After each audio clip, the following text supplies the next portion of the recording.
made a comment about how you was one of the few rappers that never sold their soul.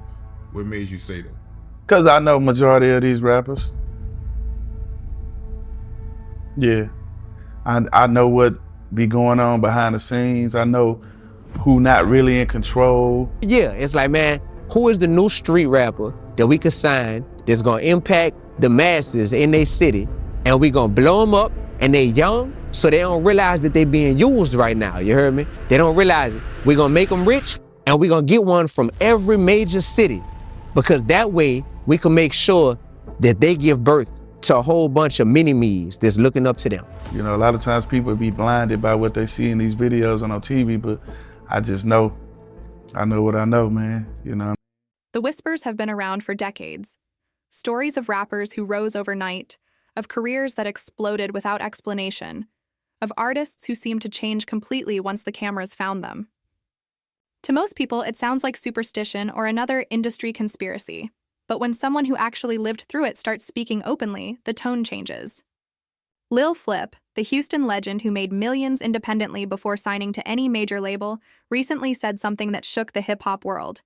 Most rappers have sold their souls. For him, the statement wasn't metaphorical. It was literal. It came from years of watching the game from the inside, from seeing how the system operates and how it manipulates young talent before they even realize what they've walked into.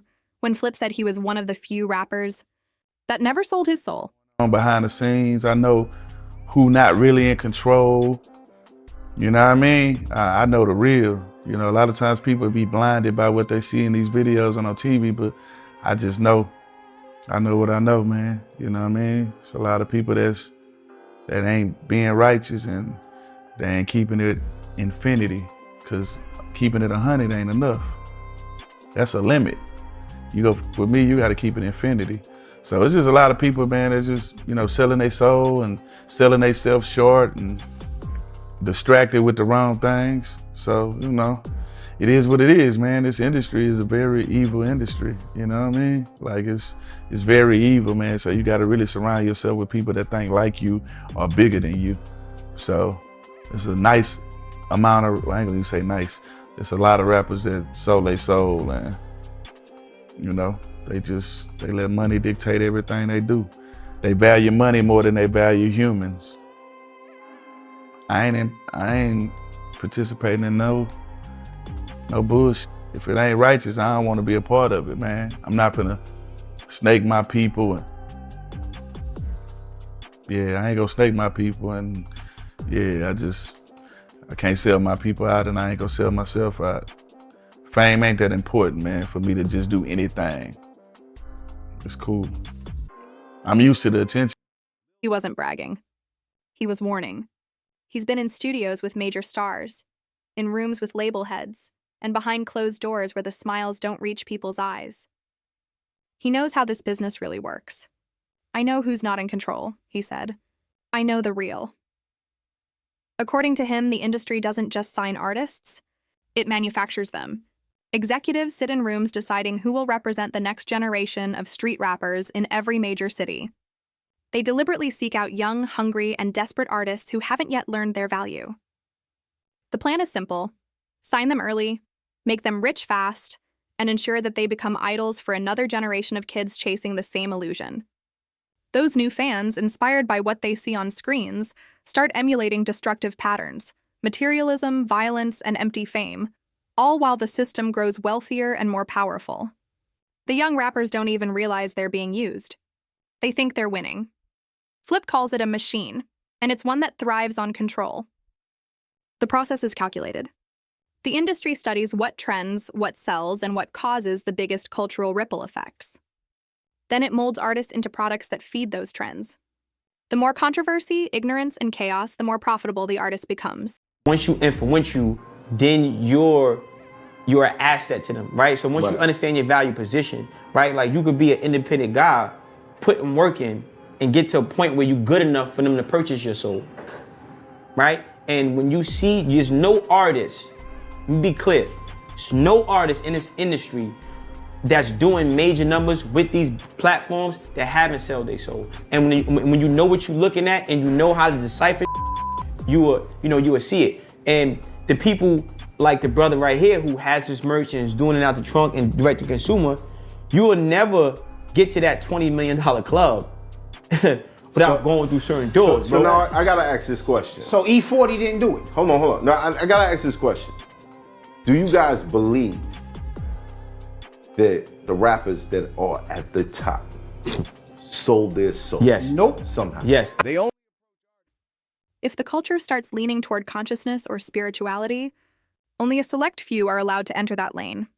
Artists like J. Cole or Kendrick Lamar. Yes. Industry plans exist, yes.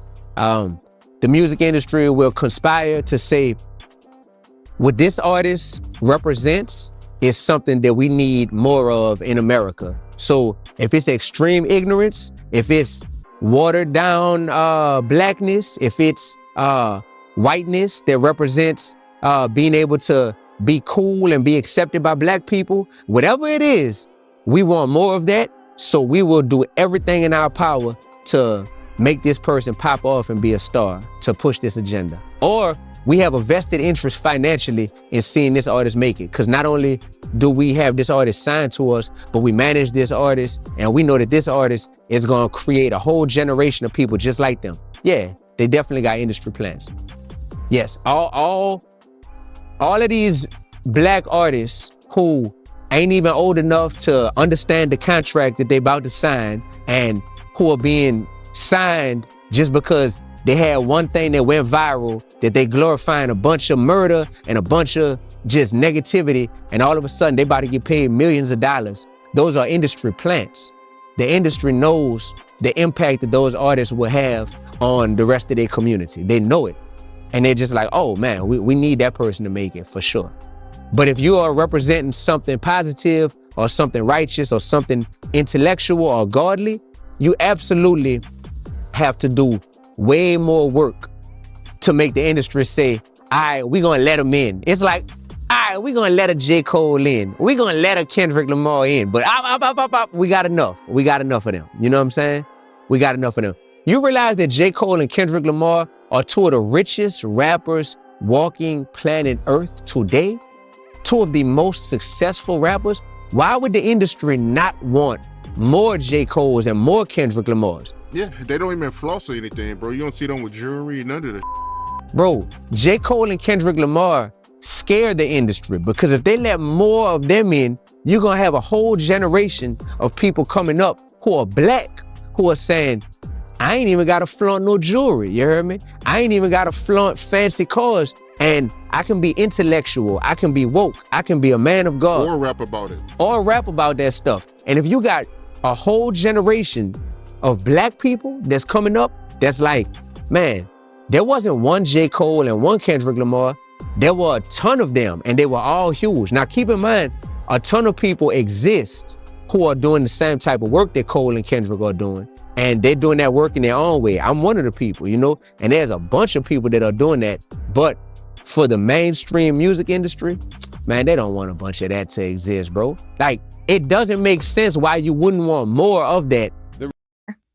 They exist, but only because the system needs a small handful of positive figures to balance its public image.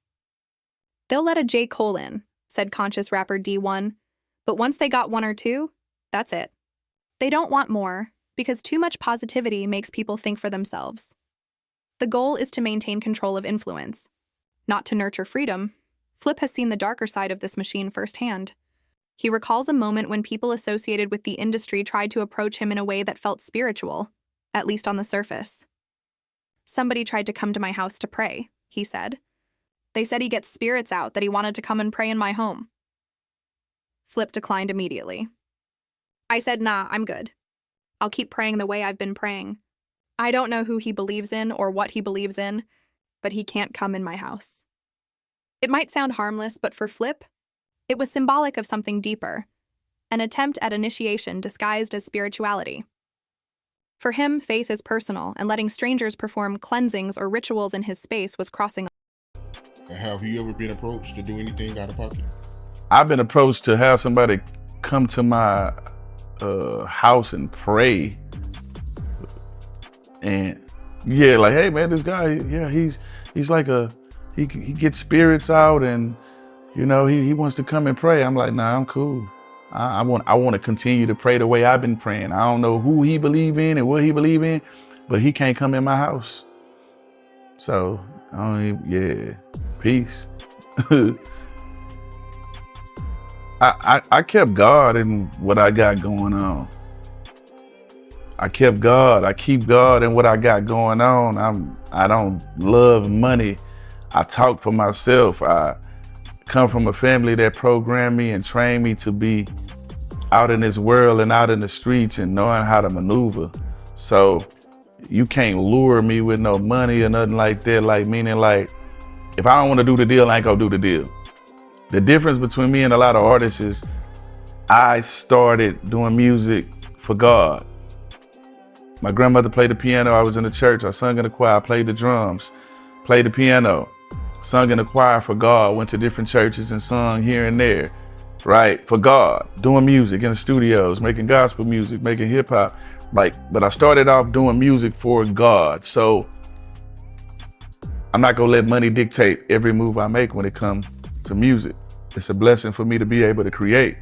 The money is gonna come. So I just pride myself in treating people right, and relationships outlast money. So you treat people right and you move the correct way, you'll have longevity. So for any artist or anybody that's a hater or just a fan or whatever you are, if you feel like some of your favorite artists fell off, sometimes you gotta just go take a trip down there and link up with them and see how they living. Cause I can speak for the artists that's in Texas. We still getting money, we still working, we still touring. We not broadcasting everything we do. Line. He recognized what others might not, that spiritual manipulation often hides behind smiles and holy words. Other artists have confirmed similar experiences. D1 said that industry gatekeepers once offered him a record deal in exchange for taking part in an act that was out of pocket. He described how executives dangled contracts, exposure and success in front of him, implying that participation in immoral acts was the price of entry. These weren't metaphors about selling out. They were literal propositions, the kind that prey on desperation. That's how they get you, Flip explained. Depending on what part of the industry you're trying to get access to, there's gatekeepers. So if you're trying to get signed to a major label, there's gatekeepers. If you're trying to get on certain media platforms to get interviewed, there's gatekeepers. If you're trying to get on the mainstream radio, you heard me, urban radio, there's gatekeepers. Yes. On the totem pole of people with integrity and people with morals, values, and principles, these gatekeepers ain't nobody. But in this perverted, sick, twisted industry, these gatekeepers do hold access to certain levels, you know?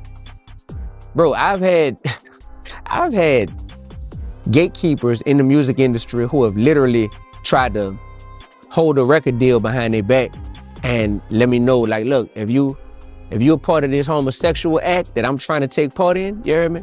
Yeah, come on, this door open real quick for you. Like, I got a song where I've talked about that before called The Devil's Playground. Like, this is real, dog. And the only way that type of stuff can work on you is if you let them have all the leverage to where you want what's behind that gate that bad. So that's a real thing. You also got people who, this is a different type of gatekeeper. The gatekeepers who will say, hey, you making too much righteous noise right now. If you just tone that righteousness down a little bit, then we'll allow you into these doors. But you got to tone that down. You got to become a little more vanilla, you heard me? A little more lukewarm, a little more bland, and you'll fit in with us more. So that's the slick gatekeeping. It ain't telling you to all the way, you know, bend over or open your mouth or something like that. It ain't that, but it's telling you, like, dim your light. And what ends up happening is you got so many people that's like, well, that's not that bad. They not asking me to do nothing super crazy. I just got to dim my light. That's the scariest kind right there. Because a lot of people will be like, wait, I just got to turn it from level 10 to level 5? Man, bet, I could do that, bro. I bet. Now I get accepted? Cool. Next thing you know, you got a whole industry, brother, that's lukewarm. Whole industry lukewarm. So that when somebody that's on fire come along, they looking at it like, whoa, you crazy, hold on, you shining too bright, hold on. They come when you're hungry, when you need it. They offer everything you've been dreaming of, and before you know it, you're locked in for life. For artists who say yes, fame comes quickly, but the cost is irreversible. Those who refuse, like Flip, learn that the punishment is just as real as the offers. Refusal comes with exile. Not physical, but digital and social. Flip describes how suddenly opportunities vanish. People stop calling. Collaborations promised in public evaporate in private. People promise you all kinds of stuff, he said. They say, we gotta work, but it's just Hollywood talk. They take your number, then never answer.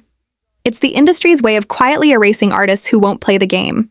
No direct threats, no confrontation, just silence. Radio programmers stop spinning the records. Labels stop returning calls. The illusion of irrelevance is created deliberately, so the audience assumes you've fallen off. But Flip never disappeared. He just stopped chasing the machine. Instead, he doubled down on independence. While major artists chase streams, billboards, and awards, Flip built something stronger: longevity. He built a career directly with his You said that 99% of the rappers in the industry is fake. Yeah, when it comes to artists, yeah, but the people that I've encountered, see, I can't speak on the people that I haven't met. So when I said that I'm speaking on 99% of the artists that I've met, they've done funny and said they was gonna do this and didn't do that, and then God will put them like right around me, like, you know what I mean? And instead of me being like bitter because somebody promised me, oh yeah, I'm gonna do this for you, I just be like, all right, I just put you in my book as a liar. You know what I mean? Because there's people that'll see you in public. I call it Hollywood talk. Hey, what's up, bro, man? I'm a fan of your music, man. We gotta do something, man. Here, take my number. Then you take their number, they don't answer. You know what I mean? They don't answer, but they might do an interview and be like, yeah, Flip, one of my favorite rappers. But then they don't answer their phone. And then when they see you again, it's like they seen a ghost. Hey man, take my number, man. I know we supposed to do something. It's cool. You offered the verse. I didn't ask you for the verse. You know what I mean? So it's cool, man. People promise you all kind of shit in this industry. You know what I'm saying? Like, and don't deliver. But I'm a solo artist, so I gotta depend on me. Everything everybody told me not to do worked for me. So whether a person keep their word about rapping or singing on the song, it's not gonna stop me from getting where I need to go. Cause I'm gonna go put the work in, and I put the work in already. Yeah, you also mentioned that, you helped a lot of rappers, and once they got on, they went Hollywood on you. Oh yeah, for sure. Yeah, it's one that went super. It's one that went super Hollywood, man. I'm like, damn, bro, you really changed like that, bro. But like I say, man, I was prepared for it, man. I don't be surprised by nothing I see no more in this. So I just take this face value, man. It is what it is, man. Yeah, that money shows your true character, man. Yep, and I'm gonna be the same whether I got it or I don't got it. It don't make me. Real talk. How you feel about the people that say the Houston rap scene fell off? From your point of view, what happened? I can't speak on what happened with anybody else's life. I kept doing music. No, in general. No, but the Houston music scene. No, but what I'm saying, I can't speak on what happened, meaning like, I don't know what other people was doing in their life, or whether you want to say the momentum to slow down or whatever. Everybody got their own different situations. Some people left labels. Some people, did tech stuff. Everybody had different reasons for why they did what they did, but no middlemen, no corporate agenda, no soul selling. Everything they told me not to do worked for me, he said proudly. He continues to tour, write books, and help young artists learn business the right way. He handles his own bookings, sells his own merch, and stays accessible. I practice great customer service, he laughed. I give fans game. That's why they keep supporting me. His model proves that you can make real money, touch real lives, and maintain your integrity, even in an industry built on deception. But why doesn't the industry want more artists like him? Flip and D1 both believe the answer is control through chaos. Twice a year, whatever. But if it's not $1 million budget being spent on marketing and radio and ads and posters and, brainwashing you to know, hey, this album is out, here's a billboard over here, then it's gonna look like you're not doing nothing. But like I say, success is subjective, you know what I mean? So we still working, you know what I'm saying? Paul's still touring. I just did a show with him. He brought me out as a special guest. He got a deal with Paul, my son. He's liquor deals and shit like that. Chameleonaire doing the tech shit. Slim still living great, doing shows. Rose still living great. I'm doing shows, making albums. Key got a podcast, Legend Talk, you know what I'm saying? He's still great, doing shows. Everybody elevating. Young Star, you know what I mean? I brought him out to Carbach on 713 Day. Like, we still out here working, holding it down, for Big Pokey, for all the legends. So we just still working, man. It's just not millions of dollars being spent on marketing no more. We back independent. So, we got our core fan base and they go book us and with us regardless. So the powers that be know the social influence of music. A positive, self-aware artist can inspire a generation to think critically, while a self-destructive one keeps listeners distracted. If you represent something righteous or godly, D1 said, you gotta do 10 times more work to get in. But if you glorify ignorance or violence, they'll hand you millions. It's not random. It's cultural engineering, using art to guide the behavior of millions, especially young Black listeners, toward self-destruction. Positive role models threaten that agenda. It's easier to sell rebellion than responsibility. Flip explains that labels specifically target artists with unstable foundations, those buried in debt, struggling with trauma, or desperate for validation. They don't come for the ones who are already good, he said. They don't want the independent artists who got money and peace. They want the ones they... I feel like I get the respect from the people who matters most to me. You know what I mean? It's a lot of things that happen behind the scenes with aligning yourself with certain people. And if this person is managing you, they'll get you these kind of looks and this will make you look like you're bigger than somebody else. You know what I mean? Because your manager is getting you these kind of looks. But at the end of the day, success is, subjective. Nobody sees what happens with my life every day behind the scenes. Some people are brainwashed to, hey, if you ain't on the radio like you used to be or on TV like you used to be, you fell off. That's the average mind. But then people that understand and overstand and cloverstand business, they'll get what success means. Like, so for me, man, I'm always out and about, running into people, taking pictures with fans, signing autographs, people. I just left talking. What was the unit? The old Ramsey unit? Stringfellow, now is what they call it. We just left Stringfellow unit, talking to the prisoners. I performed. Shout out to Mike Prince, you know what I'm saying? Rapper Like Mob Ties, that's fam. So yeah, we just went to talk to the prisoners and man, we made their day. We performed, man. They still believe in God. Some of them performed. I seen some people that I knew that I ain't seen in 20 years. You know what I mean? So, and I got my respect from God. I got my respect from my family, respect from my hood, respect from my city and in the world. I travel, man. I be everywhere, man. So for me, the respect that I get, long as it's coming from people that really respect me, that's really all I care about. The people that are brainwashed or they're sheep and they just follow trends, you know what I mean? I ain't for everybody, you know what I'm saying? So who respect me, man, listen, that's where it matters the most. So I don't think about it outside of that. I just think, me personally, your name should come up more. But, that's just my opinion. Yeah, I mean, I chose not to indulge in the weirdo shit that's going on in this industry. So when you still believe in God, man, and you ain't compromising your morals, I'm not selling my soul for no fame. I ain't doing none of that. You know what I'm saying? I'm gonna keep God in everything I do. Sometimes they try to make a path longer or harder for you, but I deal with the consumer. You know what I mean? So, and that I practice great customer service and they're very satisfied. Can control. That's why they study social media so closely, watching who's rising fast, who's showing signs of struggle, who's craving recognition. When they find the right candidate, they appear with promises, a deal, a house, a car, a future. But what they're really buying is ownership, not just of the artist's music, but of their identity. Once the contract is signed, the transformation begins. Stylists and PR teams reconstruct the image. Managers dictate who the artist associates with.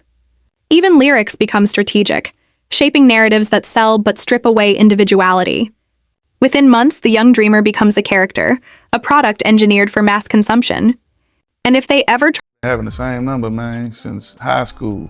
Like, I'm still dealing with the promoters and talking to them, the artists, the people I done did songs with all over this world, man. I see them, you know, I give them copies of my book, I give them game, I mentor them, and then when I bump back into them, they be like, man, we read your book, we applied what you put in your book, and I'm booking shows now. So that's who I really care about, because a lot of people that's at the top, man, they don't care.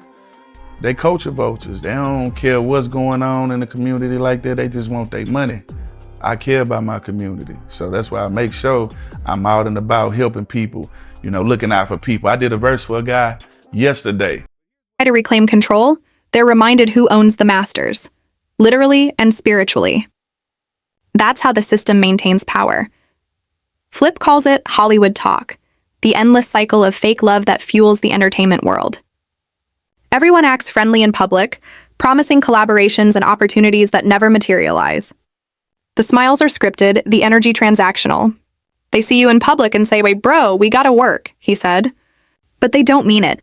Next time you see them, they act surprised to even see you alive. He no longer takes it personally. To him, it's a reflection of an industry that's spiritually sick, an ecosystem where authenticity is weakness and deception is survival. For Flip, success isn't a These dudes ain't never been to jail. You ain't got to worry about, oh, we might sign him and he might go to jail and we can't even put no music out. These dudes ain't never been in no shootouts or nothing like that. Why would the industry not want more of that? Think about it. Think about it. You right, man. That's real talk, yo. Come on, man.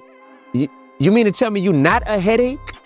And you still gonna make buku bread for us and for yourself and just like, everything is all good? Like people entertained by you, they love you, da-da-da.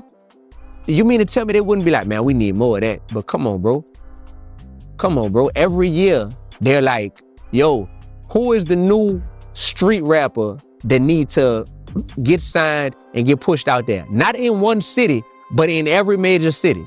Every year, it's like, man, who is the new street rapper that we could sign that's gonna impact the masses in their city? And we gonna blow them up, and they young, so they don't realize that they being used right now. You heard me? about radio play or chart positions. It's about purpose. He measures his worth by the people he helps and the communities he uplifts. He regularly visits prisons, performs for inmates, and speaks about faith, resilience, and redemption. "I got my respect from God, from my city, from my hood," he said. "I talk to prisoners, I mentor. I perform for people who still believe." To him, that's success. Not awards or plaques, but impact. "Some people think if you ain't on TV or radio, you fell off," he said. But people who understand business know that's not true. That kind of mindset terrifies the industry because it exposes their biggest lie, that you need them to succeed. Artists like Flip prove otherwise.